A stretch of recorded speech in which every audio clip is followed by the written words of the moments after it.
الله أكبر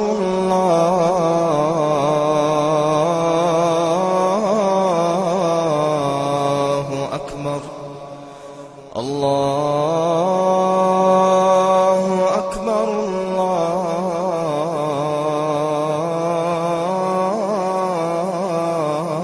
الله أكبر بالعالمين وصلى الله وسلم على نبينا Muhammad wa ala alihi wa sahbihi ajma'in. Chers frères, chères sœurs, nous remercions Allah subhanahu wa ta'ala qui, dans sa miséricorde et dans sa grâce, nous a permis d'être là aujourd'hui, de venir prendre part à cette prière de vendredi. Chers frères, chères sœurs, qu'Allah agrée nos prières, qu'il dissipe nos soucis, qu'il pardonne nos insuffisances et nos fautes, qu'il nous donne la bonne compréhension de notre religion. Chers frères, chères sœurs, dans le cadre de l'adoration d'Allah subhanahu wa ta'ala, également dans le cadre de la purification de nos âmes et de nos biens, et dans le cadre également de l'assistance aux pauvres et aux nécessités, et également dans le cadre de permettre à l'argent de circuler, chers frères, chères sœurs, entre les hommes, Allah subhanahu wa ta'ala a prescrit une aumône, chers frères, chères sœurs. Une aumône obligatoire pour certaines catégories de musulmans, chers frères, chères sœurs. Et cette aumône-là, elle s'appelle la zakat, chers frères, chères sœurs. Donc c'est de cela que nous allons parler aujourd'hui, la zakat et ses conditionnalités, l'aumône obligatoire ou bien l'aumône légal. Chers frères, chères sœurs, qu'est-ce que c'est que la zakat? La définition. Et quel est son statut? Et quelles sont les conditionnalités à remplir pour être parmi les donateurs de la zakat? Voilà notre sujet du jour, chers frères, chères sœurs. Premièrement, la zakat littéralement signifie la purification, la bénédiction, la croissance. Voilà ce que signifie la zakat. C'est-à-dire quoi? Lorsque tu donnes la zakat, ton argent est béni, ton argent est purifié, ton argent également s'accroît, chers frères, chères sœurs. Voilà la signification littérale de la zakat. Maintenant, en sciences islamiques, en jurisprudence, la zakat signifie la proportion ou bien la part déterminée dans la fortune qu'Allah subhanahu wa ta'ala a rendu obligatoire pour des ayants droit. Voilà la zakat. C'est une part qu'Allah subhanahu wa ta'ala lui-même a déterminée dans ta fortune, dans tes biens, et il a rendu le don de cet argent-là obligatoire à une certaine catégorie de destinataires. Voilà ce que signifie la zakat. Et nous devons savoir que cette aumône-là, elle est obligatoire. Dans le Coran, Allah subhanahu wa ta'ala nous dit, lorsqu'il parle de la prière, accomplissez la prière, donnez la zakat. Dans beaucoup de versets du Coran où Allah parle de la prière, il joint la zakat à la prière. Ça veut dire que de la manière que la prière quotidienne est obligatoire pour tout musulman, la zakat également est obligatoire pour certaines catégories de musulmans.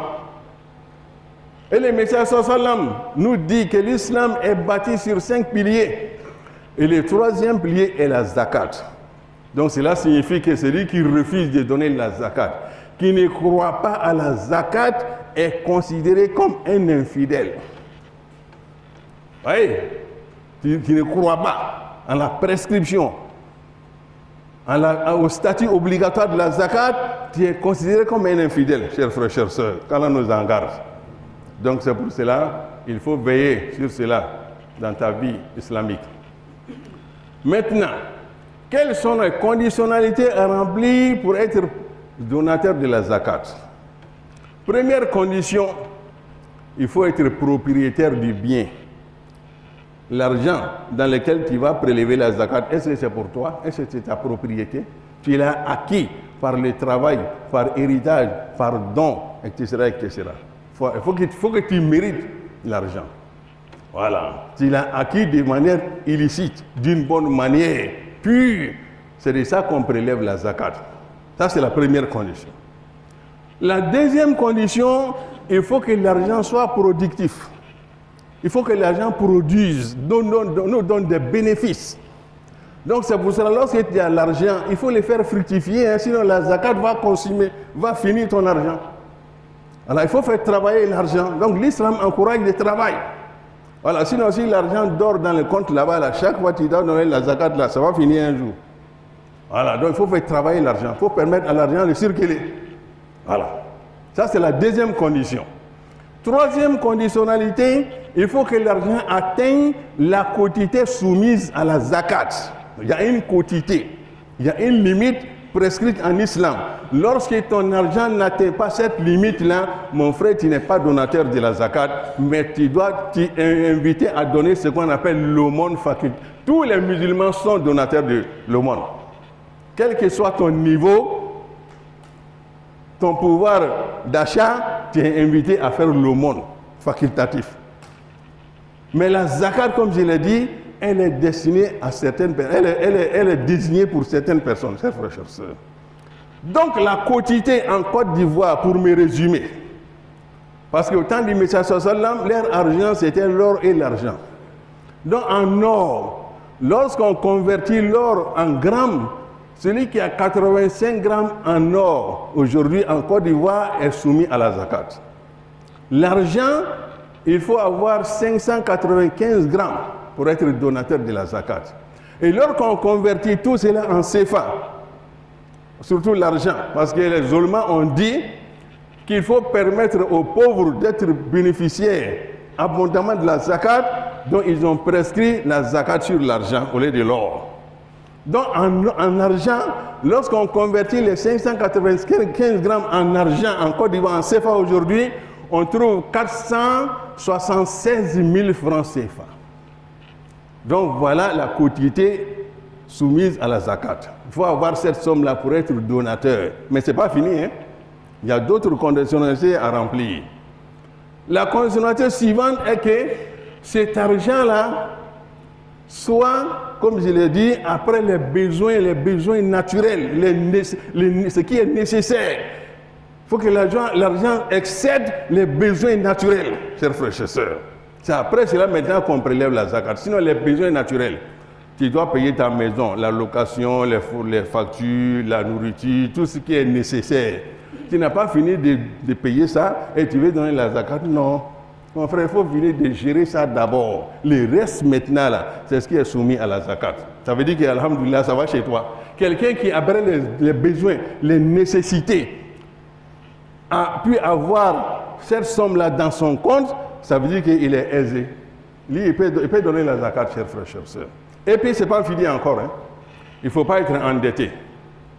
Tu as cette somme-là, mais tu as des dettes. Hein? Donc, il faut d'abord éponger les dettes. Tu as 500 000 dans ton compte. Oui, on peut prélever la zakat, mais tu as 300 000 francs de dettes, mon frère. Il faut payer les 300 000 d'abord. Maintenant, le reste, la 200 000, est-ce qu'on peut donner la zakat? Non, on ne peut pas donner. Voilà, donc il faut payer les dettes crédits des gens avant d'être donateur de la zakat. La dernière conditionnalité, il faut que cette somme-là également atteigne 12 mois. Fasse 12 mois dans le compte. Ça ne fait que s'accroître, ça ne diminue pas. Tu as 500 000 dans ton compte, mais chaque fois tu vas prendre un peu pour donner à madame. Chaque fois tu vas prendre un peu pour payer cela. Ah mon frère, toi, tu es parmi les destinataires de la zakat. Tu n'es pas donateur d'elle. Toi, tu mérites la zakat. On doit te donner pour t'aider à t'en sortir. Donc voilà les grandes conditionnalités, chers frères et sœurs, qu'il faut remplir.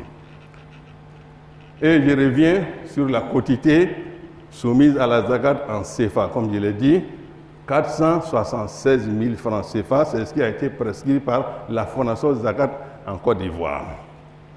Pour les bestiaux, les bétails, les éleveurs qui ont des moutons dans leur bergerie, il faut avoir 40 moutons avant d'être soumis à la zakat.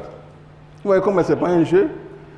Et celui qui a des bœufs, il faut avoir 30 têtes de bœufs avant d'être soumis à la zakat. Celui qui a des chameaux, il faut avoir 5 chameaux avant d'être soumis à la zakat.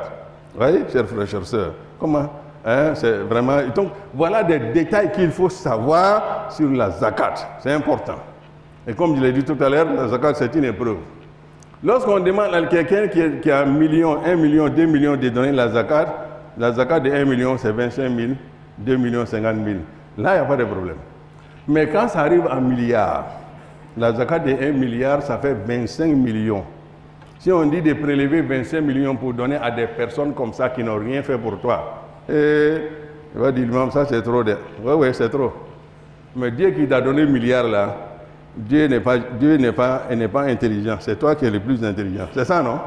Voilà. Quand on dit Inch'Allah, qui nous a la bonne compréhension de notre religion, qu'il fasse que nous puissions avoir la foi d'être soumis aux injonctions d'Allah subhanahu wa ta'ala et les respecter, chers frères, chers sœurs, et les mettre en pratique quotidiennement.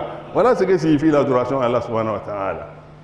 Donc sur ce, nous allons nous arrêter là aujourd'hui, en attendant d'autres vendredis pour donner d'autres détails, Inch'Allah. Donc, quand on a la bonne compréhension, qu'on ait une bonne part ici-bas, et une bonne fin, une bonne part à l'au-delà. Allahumma asina aqibatana fil umuri kulliha, wa ajirna min khizyi dunya wa adhabil akhirah, bi dawabil afiyati wa husnil khatimah, innaka qaribun mujibud da'wati rabbil alamin. Wa salli Allahumma ala sayyidina Muhammadin nabiyil ummi wa ala alihi wa sahbihi ajma'in. Subhana rabbika rabbil izzati amma yasifun, wa salamun ala al-mursalin. والحمد لله رب العالمين.